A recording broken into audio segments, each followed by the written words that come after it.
বন্ধুরা, এটা হলো আমার একটা মালটার গাছ। তো এই মালটা গাছে এবছর প্রচুর ফুল এসেছিলো, অনেকগুলো ফল ছিল, সব একটা একটা একটা একটা করে সব ঝরে পড়ে গেছে। একটাই টিকেছে এবছরে। গত বছর অনেকগুলো পেয়েছিলাম, ছাদে যখন ছিল আরও বেশি পেয়েছিলাম।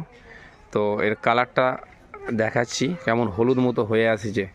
এটা কিন্তু আসলে মালটা বা মোসাম্বি জাতীয় একটি ফল, কমলা নয়। তো আজকে আমি এটা পেড়ে নেব এবং এটা কাটবো, কেটে আমি দেখাবো যে এর ভিতরের কালার কেমন এসেছে বা এর কতটা পরিমাণ রস রয়েছে।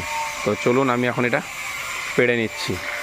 দেখুন, এই যে দেখতে পেয়েছেন, ধরে নিলাম। তো এভাবে একটু ঘোরাতে হবে, মোটাটা খুব শক্ত।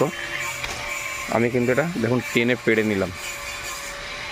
তো এটা আমি এখন কেটে দেখাবো ভিতরের অংশটা কেমন হয়েছে। তো এখন আমি এটা কেটে নিচ্ছি, দেখবেন ভালো করে। কিন্তু প্রচুর রস আছে, দেখুন পিছন দিক থেকে কিন্তু হাতে